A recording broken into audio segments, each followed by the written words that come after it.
PIC 4020 क्या होता है? ऑस्ट्रेलिया 3 साल का बैन किन किन लोगों पे लगा सकता है? आजकल ऐसी बहुत सारी एप्लीकेशंस चल रही हैं जिनमें 3 साल का बैन लगने का हद अच्छा है। बहुत सारे लोग TR यानी 4A5 अप्लाई कर रहे हैं और किस तरह पोटेंशियली उनको 3 साल का एक्सक्लूजन पीरियड यानी कि बैन लग सकता है, यानी वो दोबारा 3 साल ऑस्ट्रेलिया में कोई वीजा अप्लाई नहीं कर सकते।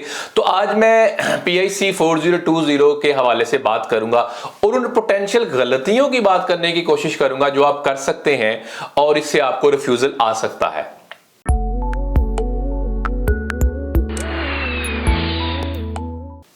मेरा नाम नासिर नवाज है और मैं ऑस्ट्रेलिया में रजिस्टर्ड माइग्रेशन एजेंट हूं। आज मैं बात कर रहा हूं पब्लिक इंटरेस्ट क्राइटेरिया 4020, जिसमें आता क्या है बेसिकली, अगर आप कोई बोगस डॉक्यूमेंट देते हैं या कोई मिसलीडिंग इंफॉर्मेशन देते हैं तो डिपार्टमेंट जो है, डिपार्टमेंट ऑफ होम अफेयर्स आप पे 3 साल का एक्सक्लूजन पीरियड लगा सकता है, जिसको कहा जाता है 3 साल का जी बैन लग गया। अब इसका मतलब ये है कि आप 3 साल ऑस्ट्रेलिया में कोई वीजा अप्लाई नहीं कर सकते, बेशक आप ऑस्ट्रेलिया में है या ऑस्ट्रेलिया से बाहर हैं, तो 3 साल तक आप वीजा तो कोई अप्लाई नहीं कर सकते। इस पे इंपैक्ट्स आते हैं, जैसे दूसरे ममालिक के अंदर भी इंपैक्ट हो सकते हैं। अच्छा, होता क्या है कि कभी जानते हुए या ना जानते हुए, इंटेंशनली और अनइंटेंशनली आप इस तरह का कोई काम कर सकते हैं जिससे आपको 4020 लग जाए। मिसाल के तौर पर स्टूडेंट वीजा लोग करते हैं तो इससे पहले कभी किसी और लेट्स से मुल्क का इन्होंने वीजा अप्लाई किया होता है। मिसाल के तौर पर हो सकता है दुबई का ही वीजा अप्लाई किया हो और वो रिफ्यूज हो गया हो। अब करते क्या है कि जब आए अप्लाई करते हैं अपना स्टूडेंट वीजा, अभी ये ऑफशोर की मैं बात कर रहा हूं, तो वहां पे लिखा आता है कि आपका किसी और मुल्क का भी वीजा कभी हुआ है रिफ्यूज या नहीं हुआ, तो वो एजेंट नॉर्मली क्या देते हैं इनको मशवरा, भाई रहने दो, इससे तुम्हारा वीजा नहीं आएगा। लेकिन जैसे ही आप वहां पे लिखते हैं कि मेरा कभी भी ये रिफ्यूज नहीं हुआ, तो डिपार्टमेंट को पता चलेगा, डिपार्टमेंट कहेगा इसने झूठ बोला है, आपको लेटर ऑफ नेचुरल जस्टिस देगा और आपका वीजा रिफ्यूज कर देगा। ना सिर्फ रिफ्यूज करेगा बल्कि 3 साल का बैन भी लगा देगा। अब ये छोटी सी गलती है, इसको कोप अप कैसे किया जाए? भाई उस पर लिख दो कि मेरा वीजा जो है वो रिफ्यूज हुआ था XYZ रीजन की वजह से, नॉट सफिशिएंट फंड्स की वजह से, अरबाब की वजह से, आई डोंट नो, मतलब कुछ भी रीजन हो सकती है। जस्ट वन लाइनर लिख दें और उसके साथ लिख दें कि भाई अगर आपको मजीद डिटेल चाहिए तो मैं आपको प्रोवाइड कर सकता हूं या कर सकती हूं, जो भी एप्लीकेंट है। तो ये पोटेंशियल आप 4020 को इनवाइट कर रहे हैं, आप उसको कह रहे हैं डिपार्टमेंट को मेरे पे लगा दे। अच्छा, समटाइम्स क्या होता है कि अपने डॉक्यूमेंट्स को ये क्या करते हैं कि डॉक्यूमेंट पे कुछ डेट कुछ और लिखी हुई है, एप्लीकेशन में कुछ और लिखती है। ये भी पोटेंशियल 4020 मिसलीडिंग इंफॉर्मेशन में आ सकता है, तो इससे भी अवॉइड करें। इसके अलावा एड्रेसेस के हवाले से लोग बड़े होते हैं कि भाई एड्रेस चलो यार कोई भी कुछ भी लिख दो, भाई ऐसे नहीं करना, डिपार्टमेंट चेक करता है। इस पे भी 4020 लग सकती है। अब बात मैं करता हूं सब क्लास 485 यानी TR के हवाले से, क्योंकि आजकल बहुत सारे लोगों के वीजा एक्सपायर हो रहे हैं और वो 485 जो है वो अप्लाई करने जा रहे हैं।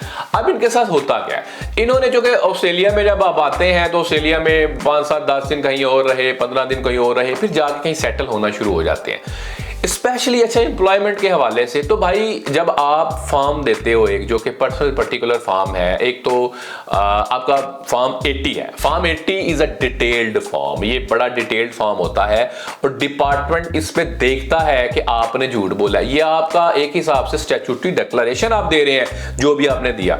अब आपने उसमें एम्प्लॉयमेंट लिख दी, वो एम्प्लॉयमेंट लिख दी कि जो कि आपने या तो की नहीं या मिसलीडिंग है, आपने सारा नहीं बताया, या लिख दिया मैं अनएम्प्लॉयड हूं। अब डिपार्टमेंट ये कहेगा भाई तू अनएम्प्लॉयड था तो मुझे ऐसा करो, आप ये बताओ अपने आप को कैसे सपोर्ट करते रहे हो, तो वो आपसे ये भी मांग सकते हैं। अब आपको या आपका ATO से चेक कर सकते हैं या आपको ऑनलाइन सिस्टम से चेक कर सकते हैं। अच्छा, अब आपका जो एम्प्लॉयमेंट है वो लिख दें, आप एम्प्लॉयमेंट को लिख दें और बताएं कि भाई मैं काम करता रहा हूं ये वाला। इसके अलावा एड्रेसेस के हवाले से आता है, तो एड्रेस लिखना शुरू कर देते हैं हमेशा जब आप, अच्छा ऑस्ट्रेलिया में जब आप आते हैं तो रिकॉर्ड रखना शुरू कर दें। बेहतरीन इसका हाल ये है, जैसे अगर आप न्यू साउथ वेल्स में रह रहे हैं, सर्विस NSW में जाएं, वहां पे जाके अपनी एड्रेस हिस्ट्री निकालें, वो एड्रेस हिस्ट्री आप फॉर्म 80 पे दे दें। आप फॉर्म 80 पे आप अपनी मेमोरी रिकलेक्ट कर रहे हैं, आपने लिखा यार अच्छा मैं यहाँ इस डेट से इस डेट तक रहा, इससे इस तक रहा, लेकिन रिकॉर्ड में मौजूद नहीं है। हो सकता है आपने बैंक स्टेटमेंट के ऊपर आप जाके अपना कभी रिकॉर्ड वो चेंज किया ही नहीं, हो सकता है। और बहुत सारे डॉक्यूमेंट, मिसाल के तौर पर आपके पास गाड़ी थी तो आपने वहां पे एड्रेस चेंज नहीं किया या इंश्योरेंस के साथ नहीं किया, तो डिपार्टमेंट बहुत सारी चीजों पे जाके आपको चेक कर सकता है। अब ये पोटेंशियल 4020 आपका, आप कह रहे हैं कि मेरे पे पोज कर दे, 3 साल का लगा दे मेरे पे बैन। आप कैसे, आपने जो एड्रेसेस दिए वो एड्रेस बिल्कुल मैच नहीं कर रहे। तो बेहतरीन इसका हल ये है कि आप, अगर मैं जैसे कहा न्यू साउथ वेल्स में रह रहे हैं या विक्टोरिया में रह रहे हैं, उस रजिस्ट्री में जाए, अपना एड्रेस हिस्ट्री निकालें, एड्रेस हिस्ट्री निकाल के वही आप फॉर्म 80 पे दे दें, वही जो कि आपने ऑस्ट्रेलियन फेडरल पुलिस चेक में भी देना है, तो ऑस्ट्रेलियन फेडरल पुलिस चेक में भी वही एड्रेस दें जो आपके पास NSW के है।